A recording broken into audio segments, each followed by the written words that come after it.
चरणों में कहीं ना कहीं किसी ना किसी रूप में वो उनके साथ रहे हैं। अब वो पार हो नहीं पाया, भटक रहे हैं, उनको फिर परमात्मा अपने बच्चों को इकट्ठा कर रहा किसी ना किसी माध्यम से, कोई टीवी से, चैनल से, या किसी पुस्तक से, या किसी मित्र से, रिश्तेदार से, भाई बहन से अपना संदेश भिजवा कर इनको फिर शरण में ले रहा है।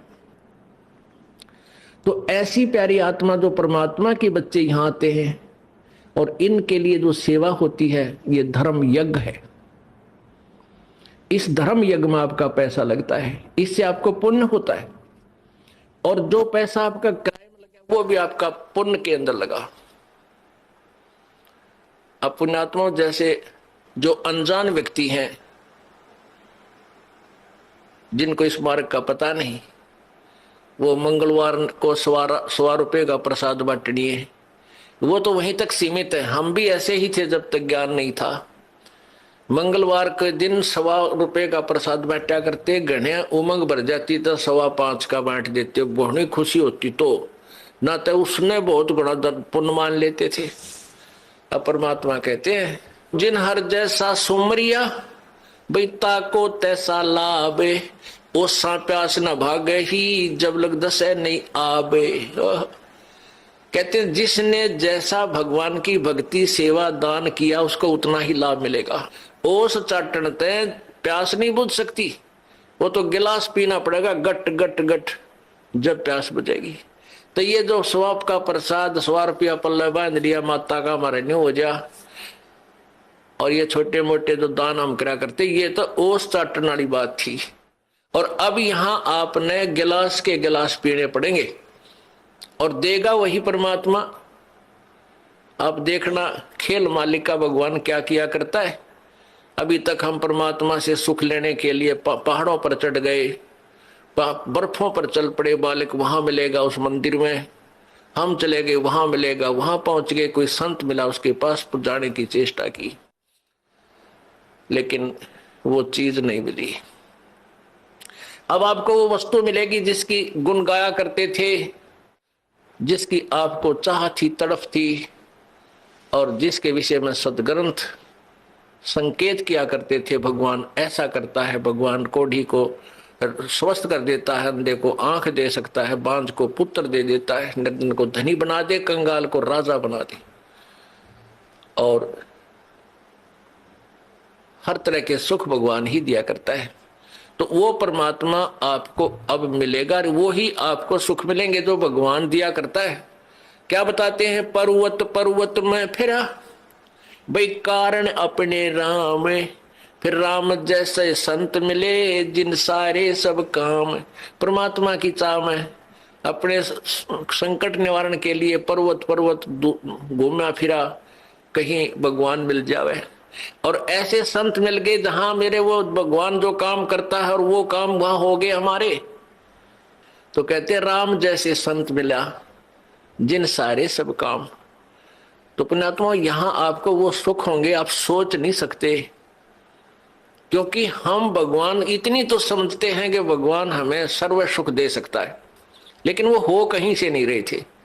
अब आपको यहां से वो सुख होंगे जो आप सोच नहीं सकते कि ऐसा क्या भगवान वर्तमान में भी कर रहा है। तो ऐसे संत मिले तो हमें वो सुख हुए। परमात्मा जैसे ही संत मिले जो परमात्मा सुख देता है, तो आपको इस दास के माध्यम से कबीर भगवान परमेश्वर जी आपको वो सुख देंगे जो भगवान दिया करता है, क्योंकि वो पूर्ण परमात्मा है। जो ऐसे व्यक्ति हैं जो इस तत्व ज्ञान से परिचित नहीं है, वो क्या कहते हैं, क्या सोचते हैं कि भी तुम जाते हो, महीने में 2 बार जाते हो, महीने में 1 बार जाते हो, किराया भी लगता है, काम भी आपका, कार्य भी आप छोड़कर जाते हो, तुम क्यों अपना नुकसान कर रहे हो। पुण्यात्माओं, अब उनको तो ज्ञान नहीं इस बात का, वो तो बालक है, अनजान है। जैसे एक कोई शहर का बाबू था, शहर में ही, बड़े शहर में वो पला, वहीं जन्मा पला बड़ा हुआ, नौकरी योग्य हुआ, उसकी नौकरी, उसकी सर्विस लगी रूरल क्षेत्र में, गांव में। और वो अपनी ड्यूटी ज्वाइन करने के लिए गांव में कार्यवर्ष जा रहा था। वहां पर एक खेत में किसान हल जोत रहा था बैलों से और गेहूं बीज रहा था। अब उस शहर के बाबूजी ने तो वो गेहूं अपने घर में देखे थे और एक ठेके में, एक टैंकी में, उसमें से माँ निकाल कर देती थी, नौकरानी आटा पिसवा लाती थी और माता बना के भोजन दे देती थी। वो बाबूजी खा के और बड़ा हो गया था। उसने ये नहीं पता था ये गेहूं कैसे उत्पन्न होता है, कैसे बनता है। और जैसा भी अपना व्यवहारिक ज्ञान उसको था कि भाई गेहूं की बड़ा अभाव है अपने भारत में और इसको बर्बाद नहीं करना चाहिए, बड़े संभाल के रखना चाहिए, क्योंकि वैसे माता पिता भी कहते हैं भाई अन्न को बर्बाद नहीं करना चाहिए, बड़ा ये जीवन दाता है। तो वो भी भावना उसमें थी। उसने क्या देखा कि किसान एक थैले में कणक गाल के, गेहूं डाल के और एक पाइप के द्वारा बैलों के पीछे हल पर लगे हुए उस पाइप में से और मिट्टी में वो गेहूं डाल रहा है, मिट्टी में डाल रहा है खेतों में। और कुछ गेहूं अलग रखे हैं जिनको दूसरी ट्रेन में वो उठाएगा।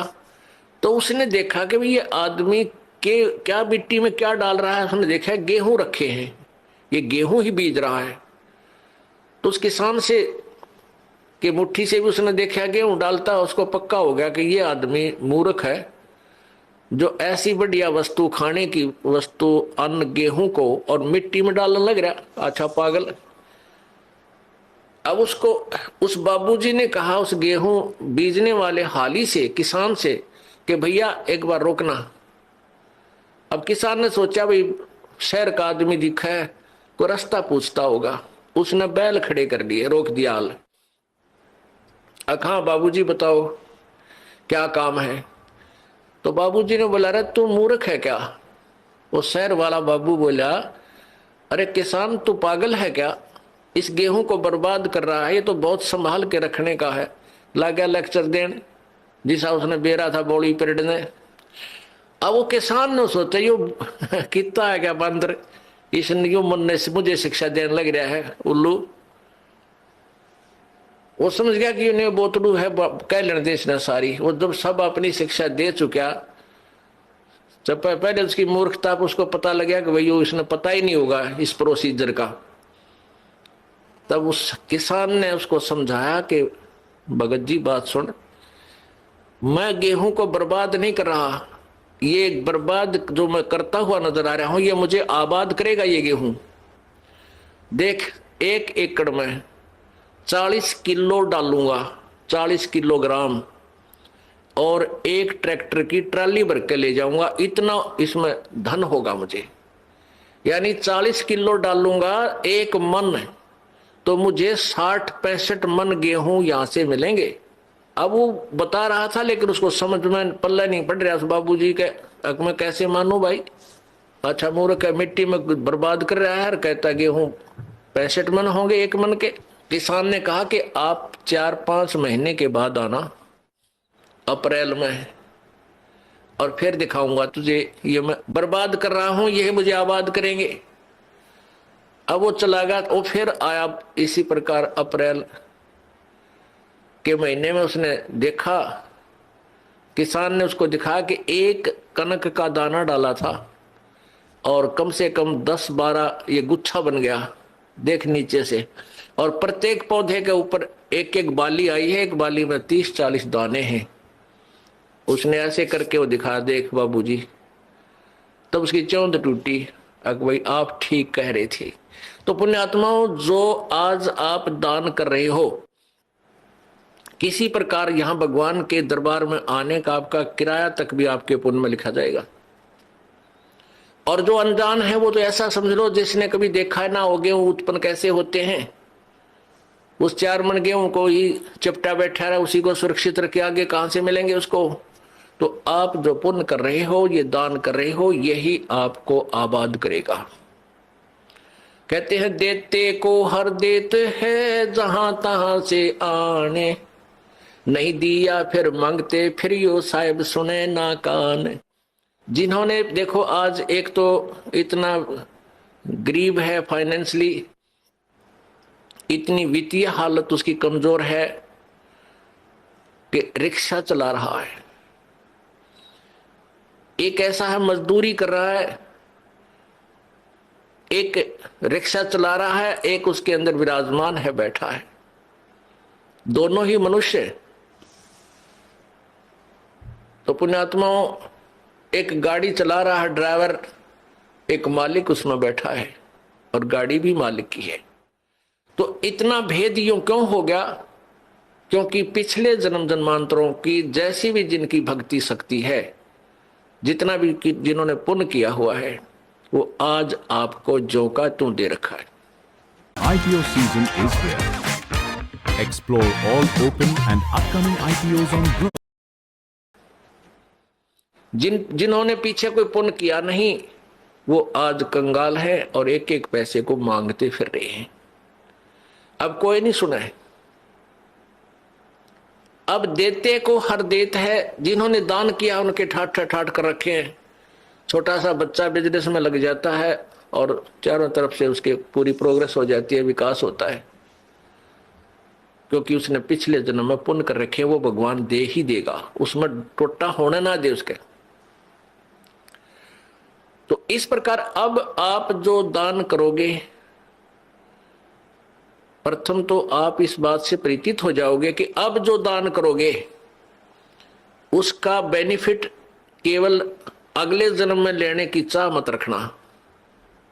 आप जो भी पुण्य करोगे या भक्ति करोगे, अपना जन्म मृत्यु का रोग कटाने के लिए ही करना। फिर रही बात आपको यहाँ की सुविधाएं, ये तो अपने आप मिलेंगी। ये भक्ति का जो बाई प्रोडक्ट है, यहाँ की सुविधा तो आपको फ्री ऑफ कॉस्ट देगा। ये भक्ति की विधि ऐसी है, ये भक्ति का वो यथार्थ वे है, पूजा का साधन है, जिससे आपको यहाँ की सुविधाएं तो अपने आप मिलेंगी, मांगने की आवश्यकता नहीं पड़ेगी आपको। जैसे गेहूं बीज दिया किसान ने, अब किसान का प्रथम उद्देश्य है कि भाई गेहूं हो, मेरा बालक मेरा परिवार भूखा ना मरे, हम जीवित रहें, अन्न को खाएं। और उसके साथ फिर भूसा और बन गया, वो तूड़ा बन गया, तूड़ा जिसको चारा बोलते हैं पशुओं का, वो तो पहले बना। उसका उद्देश्य केवल ये था कि मुझे गेहूं मिले। यहां भी आप देखते हो कि कई लोग ऐसे हैं पैसे वाले, इतना उनका बड़ा फार्म होते हैं, इन क्रेनों से कटवा डालते हैं गेहूं, गेहूं की बाली बाली निकाल लेते हैं और नीचे वो तूड़ा चारा काट कूट देते हैं, अंदर ही पड़ा रहता है। उनका उद्देश्य गेहूं बीजना ही था। और वो जो तूड़ा है, वो चारा, वो फ्री में होता है, वो अवश्य ही होगा। तो आप यहाँ संसारिक जो आपके ये कार कोठी और धन सुविधाएं आवश्यकता, ये तो तूड़ा समझो इस भक्ति का, ये चारा आपको आप पे मिलेगा। और असली धन है मोक्ष। जो बाली है वो गेहूं समझो मोक्ष है। हमारा उद्देश्य मोक्ष प्राप्ति रहना चाहिए, ना कि वो चारा ही प्राप्त करना। अगर चारा उद्देश्य रहेगा तो आप परिपक्व नहीं होने दोगे उस फसल को, गेहूं को, और कच्चे कोई पशुओं को डालकर आप भूखे मर जाओगे, कंगाल हो जाओगे। इसलिए हमने इस प्रोसीजर को पूरी तरह समझना है, और वो समझाने के लिए आपको यहां बुलाया जाता है। अब बताओ, हमने आपको यहां बुलाकर क्या क्या कराना है? कोई काम नहीं, कोई सेवा नहीं। सेवा तो हम आपको तैयार करें पावा सारी, बच्चे लग रहे यहाँ पुण्यात्मा, जिनको पता लग रहा है कि ये सब अपने भाई हैं, सतलोक के वासी हैं। अब ये भूल भटक गए, यहाँ काल के जाल में फंसे हुए हैं, और इनकी जितनी हम सेवा करेंगे, ये मालिक के बच्चे हैं, परमात्मा लाभ देगा सेवा करने वालों को। और आपकी फिर यहाँ ऑपरेशन होगा मोतियाबिंद का। तुम कहाँ फंसे हुए हो, क्या करना था, यहाँ आए किस लिए थे, तुम कर क्या रहे हो? कोटि जन्म तन भर मत होगे, कुछ ना हाथ लग्या रे, कुकर शुकर खरबा बोरे, कौआ हंस बुगारे। करोड़ों जन्म हो गए तो आप जी ने यही कर्म करते हैं ना, अभी तक कुछ भी पल्ले ना पड़ा। आज कोई फैक्ट्री मालिक है, मृत्यु हो जा, कल गधा बन गया, ओ तेरे की। फिर कभी मनुष्य जीवन मिला, फिर कोई पुण्य किया, फिर मनुष्य जीवन मिला, जब वो उसको फैक्ट्री मालिक बना देगा। और फिर मृत्यु, इस जन्म मृत्यु के रूपी रोग से मुक्त होने के लिए आप जी ने इस ज्ञान को समझकर इस भक्ति मार्ग को उसी उद्देश्य से ग्रहण करना चाहिए जो इसका मूल उद्देश्य है। देते को हर देत है जहां तहां से आन, ना दिया वो मांगते फिरियो साहेब सुने नहीं कान। अपने आत्माओं, आप कथा सुना करते थे कि द्रौपदी को नंगा करने लगे, उसका चीर उतारना चाहते थे और उसका चीर नहीं उतरा, उसको नी वस्त्र नहीं कर सके। उसके पास कौन सा जादू था, वो भी तो एक इंसान थी। और आप यहां देख रहे हो ना जाने कितनी बहन बेटियों के साथ बेइज्जतियां की जाती हैं, उनकी रक्षा क्यों नहीं होती? वो क्या वो पुकार नहीं करती आपत्ति में? क्या वो भगवान को याद नहीं करती उस समय जब उनके ऊपर आपत्ति आती है, कोई दुष्ट दुखी करता है? अवश्य करती है, लेकिन उनका पिछला कोई संस्कार पुण्य ऐसा नहीं जिसमें भगवान मदद कर सके। तो ये दुर्गति नकली संतों ने करवा रखी है हमारी, जो जिनके पास भक्ति मार्ग था नहीं, संत बन बैठे, उनके आधार पर ये भोली आत्मा उनको संत परम संत जान के वहां अपना जीवन बर्बाद करके भूत प्रेत बन गए, कोई गधा बन गया। अब ये इस परेशानी को उठा रहे हैं और साथ में और दोषी बन रहे हैं, दूसरों को सता कर ये पाप भूत बनकर भी पाप कमा रहे हैं, दूसरों को दुखी कर रहे हैं। अब यहां आने के बाद परमात्मा इनको सीधा कर देगा, आप पे भाग जाएंगे। परमात्मा की भक्ति की में इतनी शक्ति होती है। अपने आत्माओं, द्रौपदी जो थी उसकी रक्षा क्यों की भगवान ने? क्योंकि उसने पुण्य किया हुआ था। वो पुण्य कैसे किया था? एक समय परमात्मा कबीर जी परमेश्वर कहते, 100 छल छिद्र मैं करूं अपने जन के काज, हरणाकुश उदर विदारिया और नरसिंह धर लिया साज। अपने आत्मा, आपको कुछ दिनों समझ में आएगा कि ये नरसिंह कौन बना था। ये वो परम शक्ति आई थी, पूर्ण परमात्मा, उसने नरसिंह रूप धर के और उस बालक भगत की, प्रहलाद की रक्षा की थी और हिरण्यकशिपु का विनाश किया था। तो कहते मैं ऐसे नरसिंह रूप धारण कर लेता हूं, ऐसे ही वो परमात्मा अपनी प्यारी आत्माओं पर आने वाले आपदाओं भविष्य में जो आनी है उनको बचाने के लिए ना जाने कौन सी लीला कर दे। परमेश्वर कहते हैं हम चारों युगों में आते हैं, कबीर जी बताते हैं। सतयुग में हम सतसुकृत नाम से, त्रेता में मुनिंदर नाम से, द्वापर में करुणा में नाम से और कलयुग में वो कबीर नाम से आए। और उसके बीच में भी वो परमात्मा अन्य रूप बना करके कुछ समय कहीं रह करके लीला कर जाते हैं। ऐसे ही वो परमेश्वर,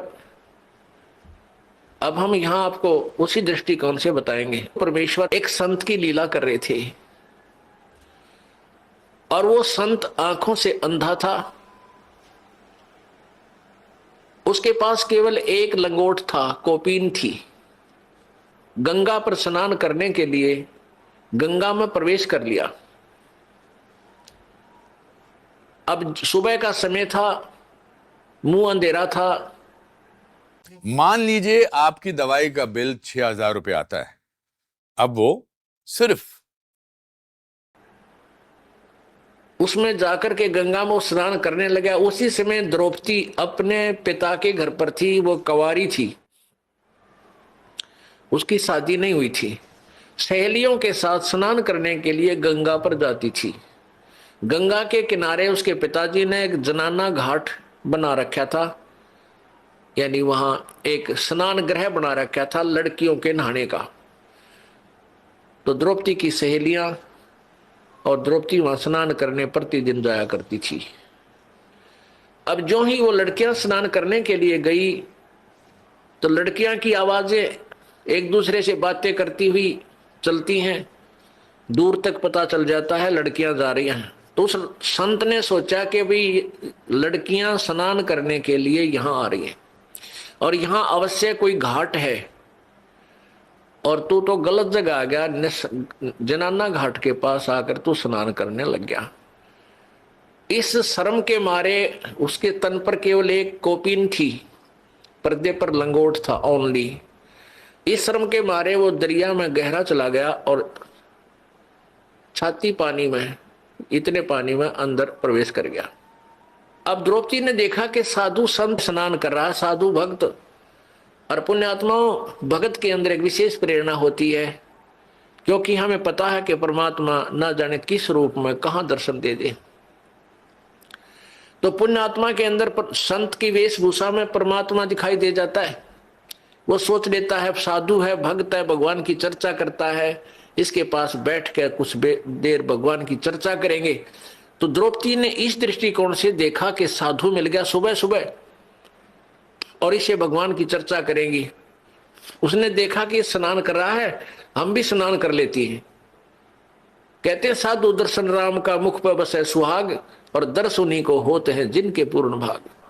कबीरा दर्शन संत का परमात्मा आवे याद, और लेखे में वाए गड़ी बाकी का समय व्यर्थ बाद। अपने आत्मा जितना समय आपको मालिक ने आने का दिया है, ये चर्चा सुनने के दिया है, ये एक विशेष घड़ी है आपकी, एक विशेष समय है। ये आपके बहुत अच्छे अकाउंट में, गुड अकाउंट में लिखा जाएगा। तो इस दृष्टिकोण से लड़की स्नान करने लगी, वो द्रौपदी जी भी स्नान करने लगी। स्नान करने के घंटा आध पौन घंटा उन्हें लगा, बाहर आए, देखा कि साधु चला तो नहीं गया है। तो द्रौपदी ने क्या देखा कि साधु स्नान नहीं कर रहा है, वो तो ऐसे कोई वस्तु खोज रहा है।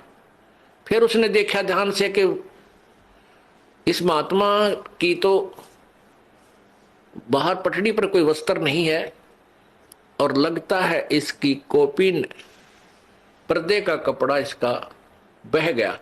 तो क्या हुआ, उस संत का स्नान करते समय जो उसने एक धागा तागड़ी बांध लेते हैं, बेल्ट की तरह एक छोटा सा धागा बांधा करते पतला सा, उसने यहाँ हरियाणा में तागड़ी बोले, एक बेल्ट टाइप, और उसमें लंगोट उलझा लिया करते वो ऊपर आगे पीछे, और वो तागड़ी टूट गई, वो कोपीन भी बह गई, निवस्त्र हो गया संत।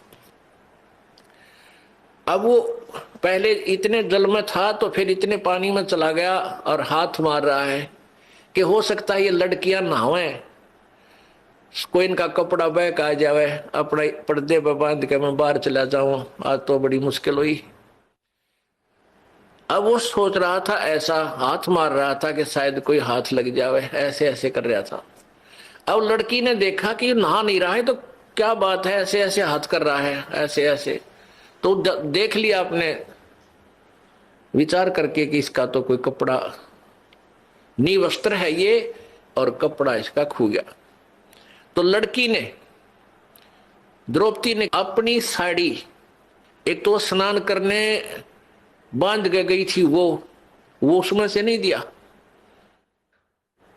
उसने जो नई धोती धोई धाई कपड़ा था उसका जो बांधना था उस दिन, पहनना था नहाकर, उसमें से एक गठ, एक बिलात यानी 9 इंच 8-9 इंच कपड़ा पाड़ा और जल में बहा दिया। उसने सोचा ये जल में बहता हुआ महात्मा के हाथ लग जाएगा और ये उसमें बांध के अपना चला जाएगा, बाहर आ जाएगा। तो महात्मा के हाथ नहीं लगा, संत के हाथ नहीं लगा। उसने फिर दूसरा कपड़ा पाड़ कर डाला, फिर तीसरी ऐसे ही एक स्ट्रिप सी पाड़ी, टुकड़ा पाड़ा कपड़े का साड़ी से, फिर डाला। ऐसे 8-9 लीर, उसका लीर बोलते हैं हरियाणा में, लीर यानी एक टुकड़ा, लंबी कतरन सी, वो 8-9 पाड़ कर डाल दी। 8 यानी 8 नीम 72 यानी 5-6 फुट के करीब कपड़ा डाल दिया, महात्मा का हाथ लग गया। अब लड़की ने सोचा भाई साड़ी भी तकरीबन पाड़ डाली है, इसका काम आया को ना। वो न्यों सोचा थी कि कहीं मैं बोल पड़ी और निकट जाऊंगी, महात्मा शर्मा जागा, शर्म का मारा कहीं आगे को ना सरक जा, दरिया का बहाव बहुत ज्यादा है, कहीं डूब ना जा। फिर उसने सोची तो मुंह तो नहीं बोलूंगी नहीं। एक लंबी लकड़ी ले ली, जंगल से लंबी लकड़ी लाई ढूंढ के, और उसके एक लीर और पाड़ी, एक टुकड़ा और फाड़ा 8-9 इंच का, और उस लकड़ी का लपेटा दे के, और महात्मा ऐसे हाथ मार रहा था, उसके हाथ के निकट कर दी।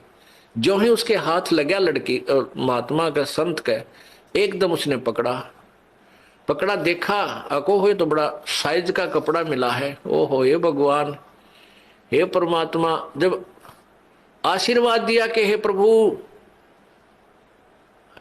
आपने बड़ी दया करी अपने दास पे, और फिर हिसाब लाकर देखा कि ये कोई कपड़ा वैसे नहीं आया, ये किसी बेटी ने, क्योंकि अंधे के हाथ आंखों का काम करते हैं, उसने सब हिसाब देख लिया, ये साड़ी का कपड़ा है और किसी बहन बेटी ने डाला है। तो आशीर्वाद दिया कि बेटी आज तने मेरी इज्जत रखी है, भगवान तेरी इज्जत रखे और भगवान तने घणाए दे। अब कहते हैं संत बोले सहज सुबह और जो चाहे सो कर दे, सात वचन पलटे नहीं चे पलट जाओ ब्रह्मंड। अब उस आशीर्वाद दिया, हृदय से दिया अपना आत्मा। यहां देखो खेल भगत कैसा होता है। फिर से लेट। बेटी का नया अकाउंट और मेरा केवाईसी भी अपडेट करना है। मैं यहाँ नूडल लोभ करे तो ऐसा करे, लालच करे तो ऐसा करे। ये नकली लालच नहीं करे, किसी का जो है ना मिलावट कर दी, किसी का घाट तोल दिया, किसी का कुछ गड़बड़ कर दी, ये लालच माड़े हैं, ये गलत होते हैं।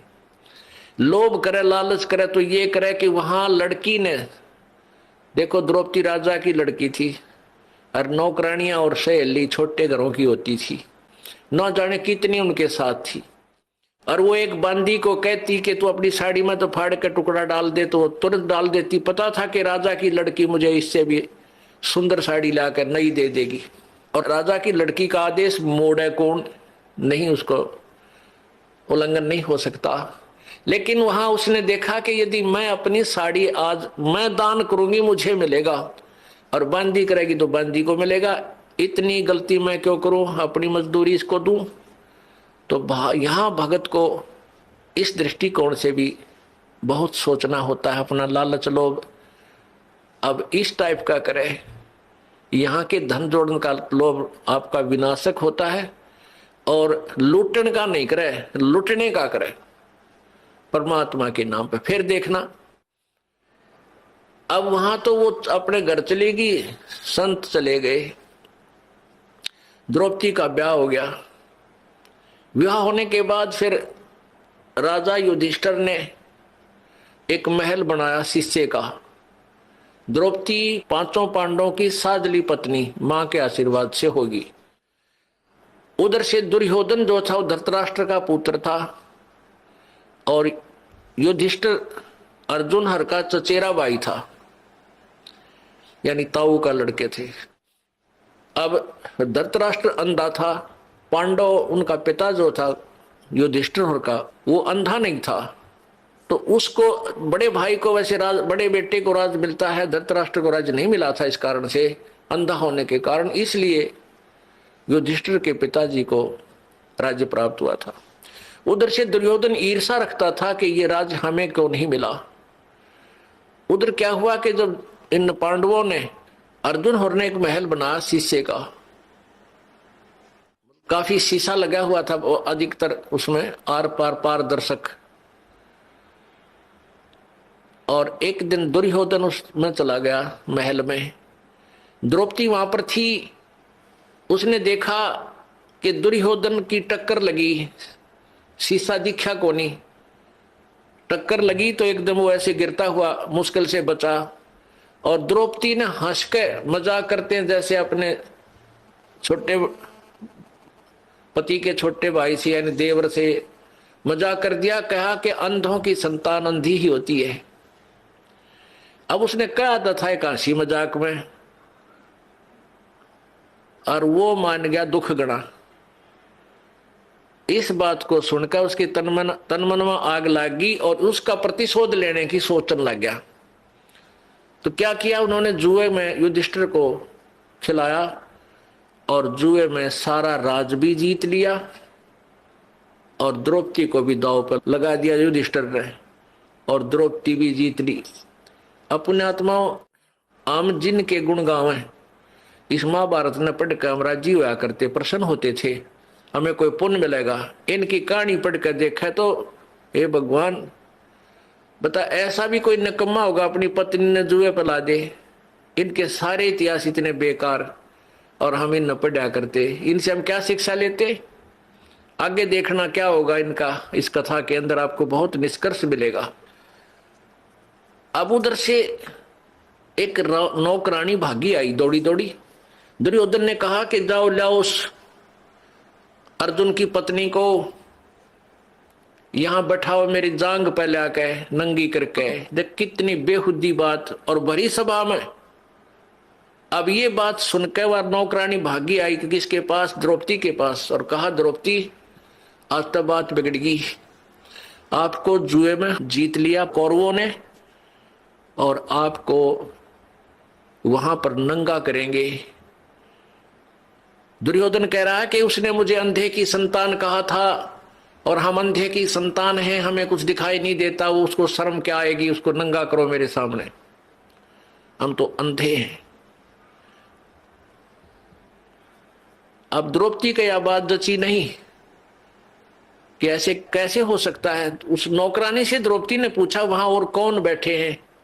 कि पांचों पांडव बैठे हैं, चाचा विदुर बैठा है और भीष्म पितामह, द्रोणाचार्य और कर्ण, और साथ में 101 कौरव बैठे हैं। द्रौपदी ने कहा कि नालायक, इतने आदमियों में और मुझे नंगा कैसे करेंगे, तेरा दिमाग खराब है। अब नौकरानी नहीं बोली, कहा क्या बोलूं, मैंने जो सुना था बता दिया। इतने में दुशासन जो दुर्योधन से छोटा था वो दुष्ट गया और द्रौपदी को पकड़ के केस बाढ़ पकड़ के और घसीट के लाया और वहां खड़ा कर दिया। और दुर्योधन ने कहा कि इसके कपड़े चीर उतार दो, इसको नंगा करो और मेरे जांग पर बैठा दो। यानी गंदा, कितनी बेहुदी हरकत, और भरी सभा में वो दुष्ट करने जा रहा था। और वहां कौन कौन विद्यमान थे? पांचों पांडव बैठे हैं, उसके पति द्रौपदी के, और भीष्म पितामह द्रोणाचार्य जो गुरुजी थे, और कर्ण, ये तीनों एक नंबर के योद्धा थे। और इन तीनों में से एक भी खड़ा होकर ये कह देता उस दुर्योधन और दुशासन को, खबरदार इस बेटी का हाथ लगाया। वो इतने योद्धा थे, पता था दुर्योधन और को कि तुम्हारा सर्वनाश कर देंगे, तो हिम्मत नहीं थी दुशासन और दुर्योधन की इस द्रौपदी की चीर का हाथ लाने की। लेकिन उस दुर्योधन के मलिन अन्न को खाकर उनकी भीष्म पितामह द्रोणाचार्य और कर्ण की भी आत्मा मलिन होगी, उनके अंदर भी गंदापन छा गया। और उस लड़की को नंगा देखने के लिए वो भी वहीं विराजमान रहे। और उन्होंने उठकर ये भी नहीं कहा तुम के जुल्म कर रहे हो, क्या करने जा रहे हो।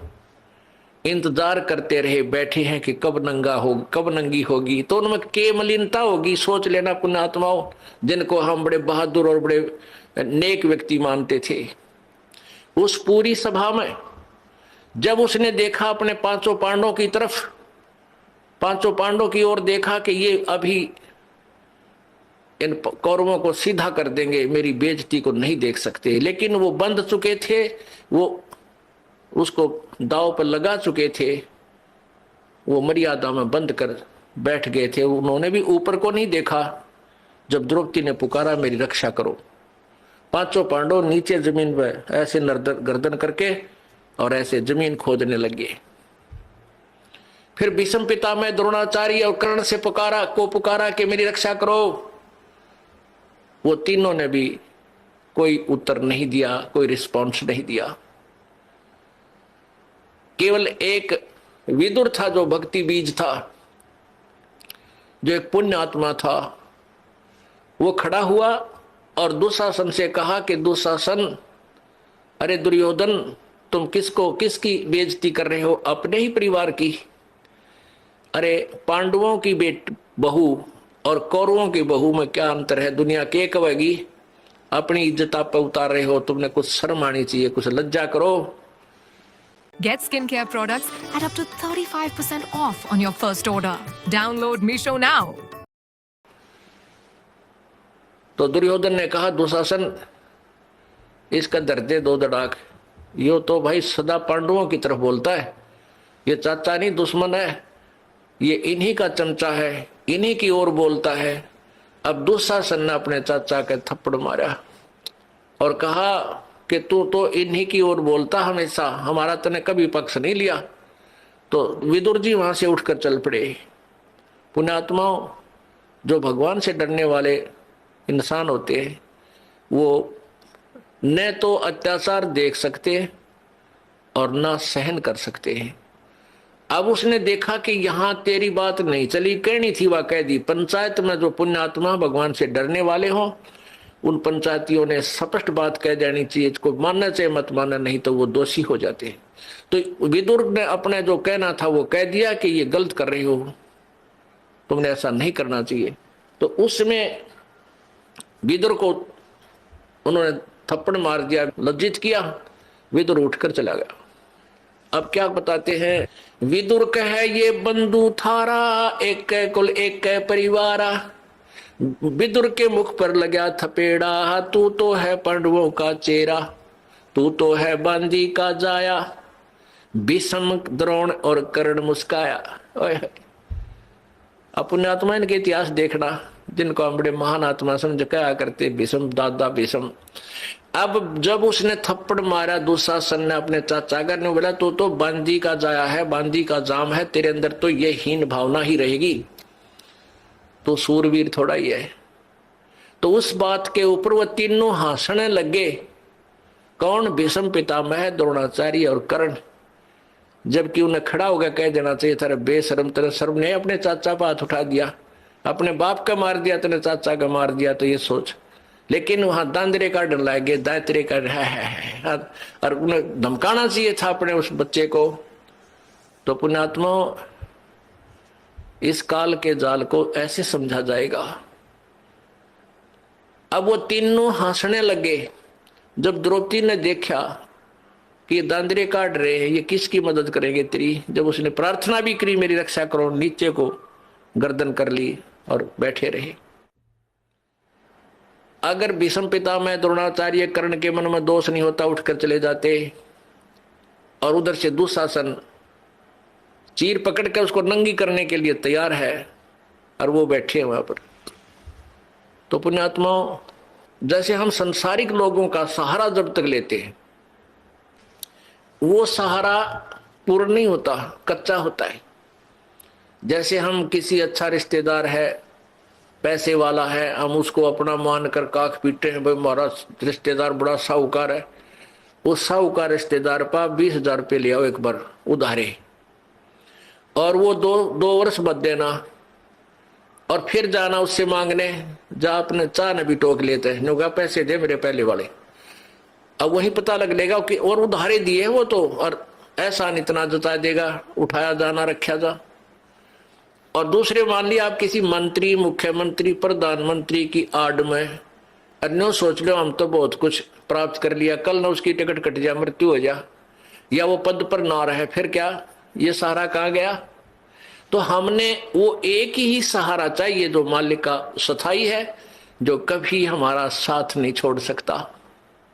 तो जब तक हम संसारिक लोगों का आश्रय तकते हैं तो परमात्मा मदद नहीं करता, साइलेंट रहता है भगत के लिए। वैसे तो जो अपना किया वो कर्म भोग ही रहा है। जब द्रौपदी ने देख लिया भाई ना तो ये पांचों पांडव शीश ऊपर न कर रहे, क्योंकि ये बंध गए, इन्होंने जिता दिया मेरे को, अब ये मर्यादा में बंध गए। और भीष्म पितामह, द्रोणाचार्य और कर्ण, ये इसका रोटी खा के इस दुष्ट की ये बंध गए, अब किस तो पुकार करूं। तब उसने जब इंसान का संसारिक सहारा समाप्त हो जाता है, जब भगवान याद करता है, परमात्मा अब तो तू ही है मेरा। अरे भले आदमी, पहले भी यही था, तेरा भूल थी, तुम इनको अपना मान रहा था जो तेरे नहीं थे। ये स्थायी सहारा नहीं था जिनको तूने अपना जो है सहारा माना था। तो जब उसने पुकार करी है परमात्मा, जब देख लिया कोई रक्षा करनी नहीं, तेरी बेइज्जती होगी, जुल्म हो गया, तो इतना मनंगी होगी। अब बेटी ने यह सबसे बड़ी चिंता होती है, सबसे बड़ा दुख है इसकी जीवन का। तो एकदम उसने हृदय से पुकारा, आत्मा रोई, पुण्यात्मा रोते सभी हैं आपत्ति में, लेकिन क्या होता है कि यहां आत्मा की पुकार परमात्मा पूर्ण ब्रह्म सुनता है, मन की बकवाद नहीं सुनता। मन तो पता नहीं क्या क्या मांगे, कदे गाड़ी मांगे, कदे कार, कदे रेल मांग ले, इसका नहीं मेरा के मांगे। और आत्मा मांगेगी आपत्ति में खास चीज जो जरूरत होगी उसकी, तो आत्मा के साथ देता है। तो जो ही उसकी आत्मा की पुकार, और यहां एक धर्मराज बना रखा है ज्योति निरंजन ने, और उस धर्मराज के पास न्यायाधीश के उसमें कंप्यूटर में यानी सबके पुण्य डिपॉजिट होते हैं, जिसका जैसा पुण्य बना है शुभ कर्म। तो जो ही उस भक्त आत्मा ने पुकार की, तो उसी समय द्रौपदी की जो पुकार थी वो धर्मराज के दरबार में गई, और वहां एकदम वही कंप्यूटर की वो फाइल खुल गई द्रौपदी वाले प्राणी की, जीव की। तो धर्मराज ने देखा भाई आपत्ति आई है इस आत्मा पर देखो इसका कोई मदद बन सकती है कि नहीं। उसने जो ही उस कंप्यूटर में देखा तो एक संत, परम संत को इसने बगैर किसी डिमांड के, नी इच्छा के, एक इंपॉर्टेंट दान कर रखा है, पूरी साड़ी की साड़ी दान कर रखी है, और संत ने उसके प्रतिफल में एक आशीर्वाद दिया है, और इसके प्रतिफल में मैं इसका खूब मदद कर सकता हूं। तो वहां से वो बटन ऑन कर देता है। तो क्या होता है कि यहां पांचों पांडवों के जो आध्यात्मिक गुरु थे वो श्री कृष्ण जी थे। पुण्यात्माओं, जैसे भी जिस भी इष्ट की जिसने भक्ति करनी है उसका गुरु अवश्य होना चाहिए, तभी उसको कुछ राहत ईश्वरीय एक्स्ट्रा एड मिलती है। तो उधर से वो धर्मराज के दरबार से, और वो जो पुण्य था वो आया श्री कृष्ण जी के अंतःकरण में, उसके कंप्यूटर में टक्कर मारी आकर एकदम। और ये सब लीला पूर्ण ब्रह्म करवाता है, कबीर भगवान करता है। उसमें श्री कृष्ण जी अपनी पत्नी रुक्मणी के साथ अपने महल में शतरंज खेल रहा था। अब इस बात को समझना पुण्यात्माओं, क्योंकि आध्यात्मिक ज्ञान है, बड़ी गहराई से सोचना पड़ेगा आपने कि हम किसको कर्ता मान रहे थे, वास्तव में करता है कौन। तो जब वो रुक्मणी के साथ वो खेल रहा था शतरंज, तो उसमें पासे डालते हैं ऐसे, और पासे डालते डालते कोई शब्द बोलते हैं, कच्चे 11 पक्के 12 पौ 12, या जैसा भी कोई ऐसा बोलते, ले ऐसे बोलता हूं मैं, ऐसे मांगता हूं, मिलते क्या है ओड़े सोड़े वो बाद की बात है। तो जो ही श्री कृष्ण जी ने पासे डाले, उधर से वो कंप्यूटर धर्मराज के दरबार से कंप्यूटर से रिफ्लेक्स होकर के वो पुण्य आया श्री कृष्ण जी के पास, और एकदम श्री कृष्ण उसमें पावर आई, एकदम श्री कृष्ण जी का हाथ ऐसे आकड़ गया। पौ 12 नहीं बोला, कच्चे 12 18 नहीं बोला, हाथ ऐसे करके कहने लगा अनंत, जैसे किसी में प्रेत आ जा रहे एकदम कहता कुछ रोकड़ जो रोकी करने लग गया, ऐसे उसमें ऐसी क्रिया श्री कृष्ण जी की होगी।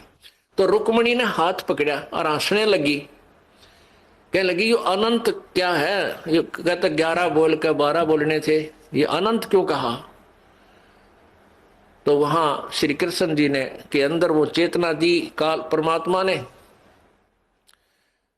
अब क्या बोली वो पावर जो श्री कृष्ण जी के अंदर आई थी, रुक्मणी कर पकड़ा, मुस्काई, हाथ पकड़ के हंसन लगी, और अनंत कहा, मोकू समझाई, ये अनंत क्यों कहा, तने मुझे समझा। अब कहते हैं दुशासन ने द्रौपदी पकड़ी और हमरी भक्ति सकल में सिकरी, जय हमारी भक्त पिछोड़ी होई तो हमरा नाम न लेवे कोई। तंदे ही से पासा डारी, वो तो वहां खेल रहा है, फिर पासे खेलने लग गया इतना कह के, तो वहां से वो शक्ति, वहां से जैसे अब यहाँ कंप्यूटर आजकल जो चल पड़े हैं, इनसे बहुत कुछ राहत हमें आध्यात्मिक ज्ञान सुनने में मिलती है। जैसे कंप्यूटर लिखने वाले क्या करते हैं, एक पॉइंट से लेते हैं, फिर उससे आगे उसका लेखन कार्य उसी से करते हैं, कितना कर लो जाए। तो ऐसे वहां से वो शक्ति, फिर वो परमात्मा सूक्ष्म रूप धार के कबीर भगवान गुरु मर्यादा को रखते हुए वो पूर्ण ब्रह्म सूक्ष्म रूप धारण करके और श्री कृष्ण रूप बनाकर द्रौपदी के शीश के ऊपर आकर विराजमान हो गया। बाहर पीछे से ऐसे कर दिया, आशीर्वाद दिया पीछे खड़ा होकर के, किसी को नहीं दिखाई दे रहा। कहते हैं तंदे ही से पासा डारी, पहुंचे सूक्ष्म रूप मुरारी, खेचत खेचत खेच कसीसा, सिर पर बैठे हैं जगदीशा। द्रौपद सुता को दीने लीर, ताके अंत बढ़ाए चीर। उस अंधे को कौपीन दी थी। द्रौपद सुता को दीने लीर, एक टुकड़ा दिया था साड़ी का, और जाके अंत बढ़ाए चीर।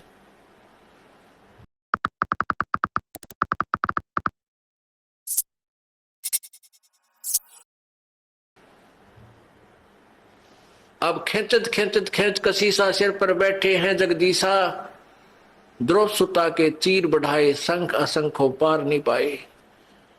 अब दुशासन ने खूब जोर लगा लिया, अपनी तरफ से खींच खींच कर ढेर लाग गया वहां साड़ी का, अंत नहीं आया। दुशासन इतना तगड़ा बताते हैं कि कई हजार हाथियों की ताकत, इतना जैसे आजकल हॉर्स पावर से बिजली की ताकत नापते हैं ना, उसमें आदमिया की ताकत एलिफेंट पावर से नापा करते हैं।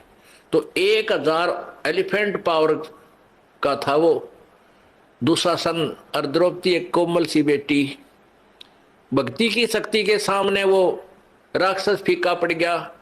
उस कोमल कमल के फूल जैसी उस लड़की का वो पत्ता भी नहीं तोड़ सका, यानी उसका कुछ नहीं बिगाड़ सका। तो जिन्होंने प्रभु का आश्रय लिया है विधिवत, तो उनको कहते हैं देते को हर देत है, जहां तहां से आन और ना दिया वह मांगते फ्री हो, फिर परमात्मा सुने नहीं कहा।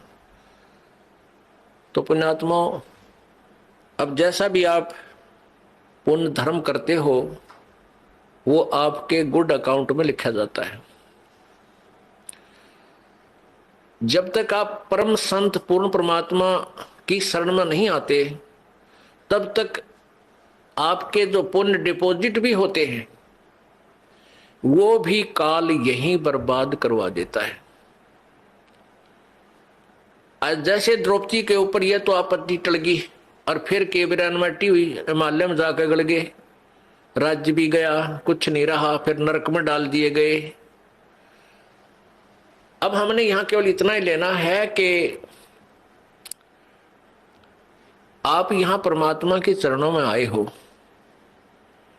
आपका प्रथम उद्देश्य ये हो कि मेरा जन्म मृत्यु का रोग कटे, क्योंकि आप जी ने असंख्य जन्म हो गए यहां जन्मते और मरते को।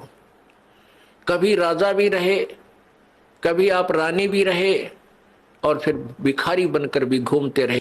अब कहीं पर भी आपको स्थायी स्थान नहीं मिला। जैसे आपने पुण्य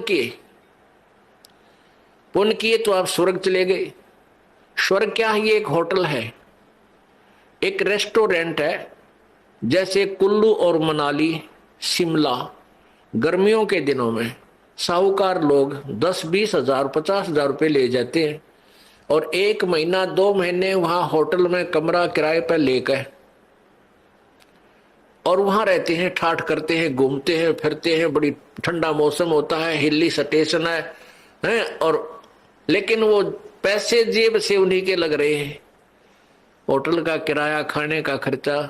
जब वो 2 महीना वो 50 हजार रुपये खर्च हो जाते हैं परिवार के, तो फिर वो अपने कर्म क्षेत्र में आ जाते हैं कंगाल होकर।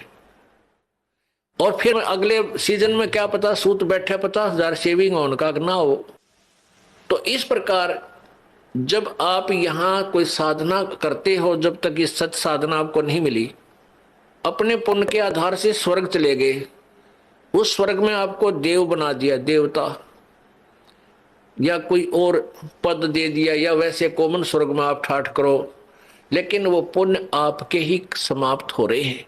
जिस दिन आपकी पुण्य पूंजी समाप्त हो जाएगी, उसी दिन आपको वहां से, जैसे यहां से मार दिया जाता है, वहां भी आपको मार दिया जाएगा। अचानक मृत्यु होगी, तुरंत नरक में, फिर नरक में डाले जाओगे। तो इस झंझट से पीछा छुटवाने के लिए आपको ये परमेश्वर कबीर जी की शरण लेनी पड़ेगी। और इन नकली कबीर पंथियों संतों से भी आपका काम नहीं चलेगा, क्योंकि उनके पास यथार्थ भक्ति विधि नहीं है, परमात्मा का यथार्थ ज्ञान नहीं है। तो पूर्ण संत से और जिसके पास वो मोक्ष जड़ी हो, वो मंत्र है सतनाम और सारनाम, वही आपको इस जन्म और मृत्यु के झंझट से छुटा सकता है। तो वो जड़ी इस दास को परमात्मा ने दे रखी है। आप अब शिक्षित समाज है, पढ़ा लिखा एजुकेटेड जो है ना पूरा समाज हो गया है, बहन बेटी भाई। अब आप इस तत्व ज्ञान को जो दास आपको बताता है, जो परमेश्वर ने इस दास को बताया है, सदग्रंथों में विद्यमान है, इसकी तुलना करो आपके गुरुजियों के ज्ञान से, और फिर देखो वो अधूरे हैं या पूरे। टोटली इनकम्प्लीट पाओगे आपको, सारे नकली कति टोटली पूरे पृथ्वी पे। आप इस बात को अभिमान मत समझना, इसको तत्व ज्ञान समझना, ये सच्चाई समझना। अभिमान नहीं करता ये दास, क्योंकि अभिमान तो वो इंसान करे जिसका कुछ अपना कोई योगदान हो। ये तो परमेश्वर कबीर जी का दिया हुआ ज्ञान है, दास को उन्होंने बुद्धि दे दी और आपको बता रहा हूं समझा के, इतना ही मेरा योगदान है। तो किसी के पास भी पृथ्वी पे आज मोक्ष मार्ग नहीं है, वो केवल इस दास के पास है। और आप भी इसको ग्रहण करो और अपने जो भी आपका साथी है, बहन भाई है, मित्र है, रिश्तेदार है, उनको भी समझाओ और ये नाम उनको दिलाओ, कल्याण करवाओ। बोलो सतगुरुदेव। परम पिता परमात्मा, सारी सृष्टि के रचनहार, कुल मालिक कबीर परमेश्वर, कबीर देव, कबीर साहब अपनी प्यारी आत्माओं को काल के जाल को समझाने के लिए आप ही इस पृथ्वी लोक पर आते हैं। जब वो यहां आते हैं, अपने तत्व ज्ञान को प्रचार करते हैं, उसमें हम परमात्मा को पहचान नहीं पाते, क्योंकि इस काल भगवान ने, ब्रह्म ने पूरे मानव समाज में अज्ञान भर रखा होता है। उस अज्ञान आधार से अज्ञानी ऋषियों, संतों और गुरुओं ने परमात्मा को निराकार बता रखा होता है। उस सिद्धांत के आधार से हम परमात्मा को निराकार मानते रहते हैं, और जब परमेश्वर इस धरातल पर आते हैं हम उसको पहचान नहीं पाते, और काल के दूत उस परमेश्वर का विरोध करते और करवाते हैं। क्योंकि परमात्मा जब आते हैं वो यही तत्वज्ञान प्रचार करते हैं जो दास आपको सुना रहा है, उन्हीं के द्वारा प्रचार किया हुआ। अज्ञानी संतों ऋषियों के द्वारा सुना गया लोकवेद होता है। लोकवेद कहते हैं घर का ज्ञान, अपना मन घड़ंत, अपना अनुभव। बहन जी नमस्कार। सर साहेब। क्या नाम है जी आपका? राखी शर्मा। कहाँ से आए आप? जिला नरसिंहपुर, तहसील गारडावारा, ग्राम जवारा, MP। अच्छा, आप ये बताइए, आपने संत रामपाल जी महाराज से नाम दीक्षा कब ली? संत रामपाल जी महाराज से दीक्षा मैंने ली है 28 अप्रैल 2013। संत रामपाल जी महाराज से नाम दीक्षा लेने से पहले आप क्या भक्ति साधना करते थे? ब्रह्मा विष्णु महेश की भक्ति करते थे, खासकर लक्ष्मी जी को मानती थी मैं। इसके अलावा किसी साधु संत से भी नाम दीक्षा ले रखी थी? नहीं ली थी मैंने।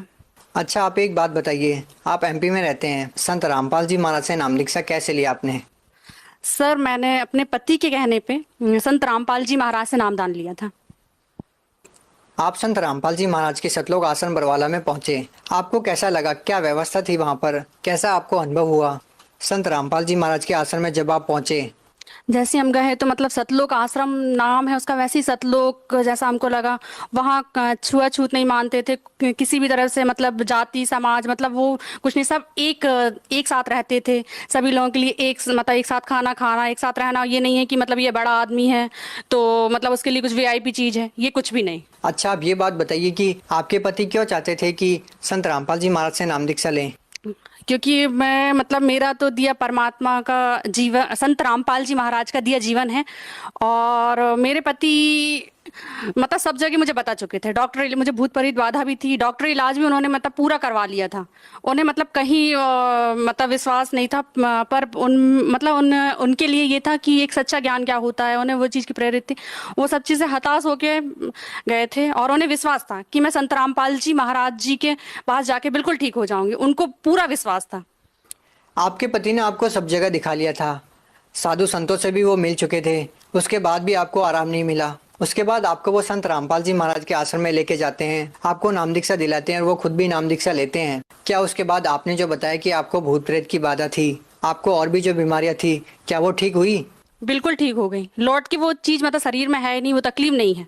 संत रामपाल जी महाराज से नामदान लेने के बाद वो चीज़ तो हमारे शरीर में है ही नहीं, मतलब बिल्कुल, मतलब उनका दिया जीवन है, उन्हीं की दी सांसें हैं और संत रामपाल जी ही की दी सांसें बिल्कुल। संत रामपाल जी महाराज से नाम दीक्षा लेने से पहले आपको क्या बीमारियां थी? मुझे थायराइड था, जो मैं बताती हूँ, मैं रिपोर्ट लेकर आई हूँ, 1 मिनट में बताती हूँ। कहाँ पे दिखाया था? मैंने नागपुर में दिखाया था और भोपाल में दिखाया था। तो ये मैं नागपुर की रिपोर्ट जो रखी हूँ, जो 5 रहना चाहिए, ये आप देख सकते हैं। ये रिपोर्ट वो ये जो 5 रहना चाहिए वो 25.5 था। डॉक्टर ने कहा था कि आपको मतलब टैबलेट खानी पड़ेगी और 4 जो हार्मोन्स के तरीके से रहता है, ये हार्मोन्स आपके 4 साल में नॉर्मल आ पाएंगे, वो 4 हफ्ते में नॉर्मल आ गए थे। संत रामपाल जी महाराज जी ये सब चीज़ कर सकते हैं और अन्यथा डॉक्टर ये सब चीज़ और कोई नहीं कर सकता। जब आपने डॉक्टर को दिखाया, ये रिपोर्ट आपको पता चली, डॉक्टरों का क्या कहना था कि आपको जो ये प्रॉब्लम है वो किस बारे में है और क्या आपको प्रॉब्लम हो सकती है, किस तरह से इसका इलाज होगा, क्या डॉक्टर ने आपको बताया? डॉक्टर ने बोला कि आपको 4 साल में आराम लगेगा, क्योंकि जो चीज़ 5 रहनी चाहिए वो 25.5 हो चुकी थी और इस चीज़ में अगर आपको प्रेगनेंसी होती है तो वो भी नहीं हो सकती है। पर संत रामपाल जी महाराज से जुड़ने के बाद मुझे प्रेगनेंसी हुई और प्रेगनेंसी के मतलब वैसे नॉर्मल आ गया था। प्रेगनेंसी के समय शायद ये परमात्मा का प्रमाण देने के लिए, प्रेगनेंसी के समय मेरा थायराइड बढ़ गया था, पर उसके बाद मतलब थायराइड में बोलते हैं कि पूरे समय की डिलीवरी नहीं होगी और बच्चा होगा तो अपंग होगा या फिर मानसिक रूप से वो होगा। तो फिर हम संत रामपाल जी महाराज के पास गए और वहाँ पे मैं बोला हमने संत रामपाल जी महाराज से कि डॉक्टर बोल रहे हैं कि ये 7वां महीना लग गया और बच्चा अपंग या मानसिक रूप से बीमार रहेगा। तो संत रामपाल जी महाराज ने बोला कि नहीं, ऐसा कुछ नहीं है, बच्चा अच्छा होगा, ठीक होगा। तो हमें संत रामपाल जी महाराज, हमारे पिता परमेश्वर पर विश्वास था और जब मेरी डिलीवरी हुई तो बच्चा बिल्कुल स्वस्थ हुआ। और उसके बाद थोड़ा सा मैं आपको बताती हूँ, उसके बाद बहुत ज़्यादा दिक्कत हो गई थी। बच्चे होने के बाद मेरे शरीर में इन्फेक्शन फैल गया था और पूरे शरीर में मतलब इन्फेक्शन फैल चुका था, जहर फैल चुका था। और फिर मैं डिलीवरी रूम में लेटी हुई थी, मैंने परमात्मा को याद करा, गुरु जी आ जाओ। मतलब जब दिक्कत परेशानी होती है तो एक अपने पिता को याद करा जाता है, जन्म देने वाले। पर मेरे लिए तो मेरे मतलब बंदी छोड़ संत रामपाल जी महाराज है, क्योंकि मैं तो मर चुकी थी, उन्हीं की दी सांस से हैं। तो बस मैं रो रही और डॉक्टर बोल रहे कि इनको सरकारी अस्पताल रेफर कर दो। पूरी हरी नीली पड़ गई थी, मुझे खुद लग रहा था कि मैं बिल्कुल नहीं बचूंगी। पर संत रामपाल जी महाराज मतलब मेरे पिता खुद कहाँ हरियाणा में हैं और अचानक मैं याद कर रही हूँ उनको कि गुरुजी आ जाओ, गुरुजी आ जाओ, हे संत रामपाल जी महाराज आ जाओ, मेरे पिता आ जाओ, कि मैं आखिरी समय आपको देख सकूं, क्योंकि आपकी दी सांस है, मैं मर जाऊं तो मतलब कोई वो नहीं रहेगा, आपकी दी सांसें हैं, एक बार आप मुझे दर्शन दे जाओ परमात्मा। गुरुजी, लेबर रूम का गेट लगा था, अपने आप गेट खुला, गुरुजी आए, संत रामपाल जी महाराज आए, उन्होंने मुंह पे हाथ रखा, सर पे हाथ रखा और अचानक मेरे सर से मतलब एकदम उल्टी हुई और उल्टी के बाद अपने आप जो पॉइजन था वो पूरा निकल गया। मतलब ये एक चमत्कार है, डॉक्टर तक से रेफर करने लगे थे जो सरकारी अस्पताल में। ये केवल संत रामपाल जी महाराज, एक पिता अपने बच्चे के लिए कर सकता है, अन्यथा कोई संसार में नहीं है जो मतलब मरे हुए को जिंदा कर दे। ये संत रामपाल जी महाराज ही कर सकते। कौन से हॉस्पिटल में थे उस टाइम पे आप? जिला नरसिंहपुर के अग्रवाल हॉस्पिटल में थे हम। संत रामपाल जी महाराज से नाम दीक्षा लेने के बाद आपको और क्या लाभ मिला? जैसे कि मैंने आपको बताया, डिलीवरी के समय मुझे इन्फेक्शन हुआ था और मतलब पूरे शरीर में पॉइजन फैल गया था, उससे मतलब मुझे नया जीवन दान मिला। और थायराइड था, जो बच्चा अपंग बताया था वो बच्चा हुआ, बिल्कुल ठीक है, मानसिक रूप से भी ठीक है, शारीरिक रूप से भी ठीक है। और मैं आपको एक लाभ और मैं बहुत बड़ी बाधा थी मुझे, वो मतलब वो अब लौट के मेरे शरीर में नहीं, संत रामपाल जी गुरु जी की कृपा से। और मैं आपको एक लाभ और बताना चाहती हूँ कि जो मुझे हुआ है, एक बार क्या हुआ कि मैं चूड़ी की कवर्ड में चूड़ियाँ रखी हुई थी, जैसे ये चूड़ी कवर्ड है मेरा, और बस ये ऐसा सांप फन करा हुआ सांप बैठा हुआ था, और बस सांप के पास से मैंने चूड़ी उठाई, सांप ने फन करा पर मुझे काट नहीं पाया। संत रामपाल जी महाराज ने मुझे हर तरीके से मतलब हर जगह मुझे बचाया। और मेरे बच्चे को सफ़ेद दाग थे, बड़े बच्चे को 10 साल का है वो, उसे भी सफ़ेद दाग हो चुके थे, तो आज वो बिल्कुल पूरा ठीक है। सब लोग बोलते थे कि ये कभी ठीक नहीं होगा, इसका और ज़्यादा फैल जाएगा और शायद इसका कहीं इलाज नहीं है, पर संत रामपाल जी महाराज ने उसको ठीक करा। और मेरे हस्बैंड को